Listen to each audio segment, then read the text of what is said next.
भगवान विष्णु की आराधना का पावन पर्व साल में 24 बार आता है।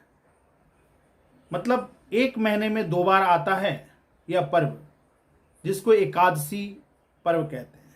एकादशी एक शुक्ल पक्ष में मनाया जाता है और एक कृष्ण पक्ष में मनाया जाता है। चंद्र कैलेंडर के अनुसार एकादशी शुक्ल पक्ष और कृष्ण पक्ष दोनों में मनाया जाता है।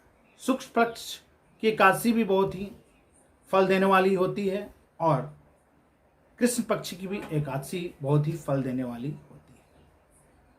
चंद्र कैलेंडर के अनुसार चांद 11वें दिन में होता है और चांद दिखता है, अंजोरिया उसको बोलते हैं। वह जो समय होता है वह शुक्ल पक्ष कहलाता है, और जिसमें चांद दिखता नहीं है और 11वां दिन होता है जिसमें पूरा अंधेरा रहता है वह कृष्ण पक्ष कहलाता है। शुक्ल पक्ष और कृष्ण पक्ष इन दोनों तिथियों में करीब 24 एकादशी पड़ता है। 24 एकादशी में जो सबसे महत्वपूर्ण एकादशी है वह जून महीने की एकादशी है, जिसको ज्येष्ठ शुक्ल पक्ष एकादशी के नाम से जाना जाता है। और इसका एक पूरा नाम निर्जला एकादशी कहते हैं। ये निर्जला एकादशी ऐसी एकादशी है जो 2300 एकादशी के बराबर फल देने वाली एकादशी है, जिसमें अन्न जल ग्रहण एकदम नहीं करना है जो साधक है। निर्जला एकादशी का व्रत महत्वपूर्ण माना गया है। निर्जला एकादशी का व्रत सभी एकादशियों व्रतों में श्रेष्ठ बताया गया है। यह व्रत सभी प्रकार की मनोकामनाओं को पूर्ण करने वाले, और इसको यदि विधि पूर्वक किया जाए तो जीवन में सुख, शांति और समृद्धि प्राप्त होती है। दाम्पत्य जीवन में आने वाले जो भी परेशानियां होती हैं वो सभी दूर हो जाती हैं। इसके साथ ही जॉब, कैरियर और बिजनेस में यदि कोई बाधाएं आपको आ रही हैं तो यह भी आपको छू मंतर हो जाएगी। तो कोई भी जो साधक हैं यदि वो एक वर्ष में एक एकादशी 24 एकादशी नहीं कर पा रहे हैं तो एक एकादशी अवश्य कर लें, जिस एकादशी का नाम है निर्जला एकादशी, जो 17 जून और 18 जून को समापन 2024 में। इस एकादशी के पीछे एक पौराणिक कथा है। उस पौराणिक कथा के अनुसार एक बार धर्मराज युधिष्ठिर भगवान श्री कृष्ण से कहते हैं, हे मधुसूदन, मुझे कोई ऐसा एक व्रत बताइए जिसको करने से सभी प्रकार के फल हमें प्राप्त हो। तो इस पर भगवान श्री कृष्ण कहते हैं कि सत्यवती के नंदन वेद व्यास जी से इसके बारे में आप विशेष जाकर पूछ सकते हैं, क्योंकि वे सभी वेदांतों में पारंगत हैं। वे सभी वेदों को लिखे हैं, उन्होंने सभी वेदों को लिपिबद्ध श्री गणेश से कराया है। उनसे अच्छा जानकारी इस महान व्रत के बारे में कौन दे सकता है। तब युधिष्ठिर उनके पास जाते हैं और बोलते हैं, पितामह, कृपया हमें एक ऐसा व्रत के बारे में बताइए जिसको करने से संपूर्ण सुख, समृद्धि की प्राप्ति हो, मोक्ष की प्राप्ति हो। तब वेद व्यास जी इस व्रत के बारे में उनको बताते हैं। उसी समय अचानक भीम वहां आ जाते हैं।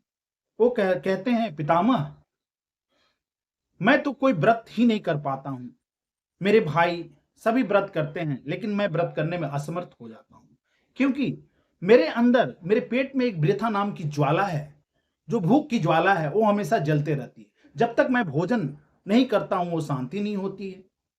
अतः मुझे कोई ऐसा व्रत बताइए, एक व्रत मैं साल में एक दिन करूं जिससे मेरे को स्वर्ग की प्राप्ति हो, सुख की प्राप्ति हो, समृद्धि की प्राप्ति हो और कई यज्ञों के बराबर पुण्य की प्राप्ति हो। तब व्यास जी इस व्रत के बारे में उनको बताते हैं, कहते हैं कि इस व्रत को आप कीजिए। इस व्रत को करने के पूर्व संध्या को हमें भगवान विष्णु का ध्यान करना चाहिए। रात में हमें भगवान विष्णु का ध्यान करने के पश्चात हमें रात की जो भोजन होती है उसको खाने के बाद अपने मुंह को अच्छी तरह से ब्रश करके साफ कर लेनी चाहिए और रात भर भगवान विष्णु के ध्यान में रहनी चाहिए। जिस दिन ये व्रत है, एकादशी के दिन, हमें ब्रह्म मुहूर्त में उठना चाहिए और स्नान ध्वान शुद्धता करके भगवान विष्णु का ध्यान करने के बाद हमें जो सुबह सूर्य जब भगवान आते हैं तो उनकी हमें अर्घ देना चाहिए। अर्घ देने के पश्चात हमें एक सुंदर पीला वस्त्र, धोया हुआ या नया वस्त्र पहनना चाहिए। उसके बाद भगवान विष्णु की आराधना एक फोटो या एक मूर्ति के माध्यम से करनी चाहिए, जिसमें पीले फूल, पंचमेवा और पंचामृत, तुलसी और भगवान विष्णु का ध्यान करना चाहिए। उसके बाद दिन भर हमें किसी प्रकार का अन्न, जल, एक भी दाना मुंह में नहीं लेना चाहिए। हाँ, कुला कर सकते हैं, लेकिन कुला करने के समय गले के अंदर पानी नहीं जानी चाहिए। मुंह धो सकते हैं, लेकिन नाक के द्वारा पानी अंदर नहीं जाने चाहिए। अगले दिन हमें सुबह उठकर भगवान सूर्य देव को अर्घ देना चाहिए। तत्पश्चात वस्त्र पहनकर, नए वस्त्र फिर पहनकर हमें ध्यान पूर्वक भगवान विष्णु की आराधना करनी चाहिए और उसके बाद भोजन, शुद्ध भोजन अपनी पत्नी के हाथों से बनवाना चाहिए या खुद बनाना चाहिए और उस भोजन को पहले, जरूरतमंद को पहले भोजन कराना चाहिए। वह कोई भिक्षुक हो या कोई ब्राह्मण हो, तत्पश्चात भोजन कराने के बाद उसे दान दक्षिणा जो भी यथासंभव हो देना चाहिए। उसके बाद हमें भोजन ग्रहण करना चाहिए। यदि इस प्रकार यदि व्रत किया जाए यह, तो यही, इसमें कोई संदेह नहीं है कि यह व्रत फलदायी नहीं होगा। इतना फल देगा कि मतलब 1000 यज्ञ के बराबर फल या यज्ञ करने के बराबर फल होगा। कई हजार गौदान करने के बराबर इसका फल मिलेगा। कई व्यक्तियों को भोजन कराने के बराबर इसका फल मिलेगा। इस प्रकार आपसे यह अनुरोध है कि आप इस व्रत को विधि पूर्वक करें, अन्न जल ग्रहण एकदम न करें। निर्जला एकादशी एक जरूर करें यदि कोई एकादशी आप नहीं कर पाते हैं। धन्यवाद।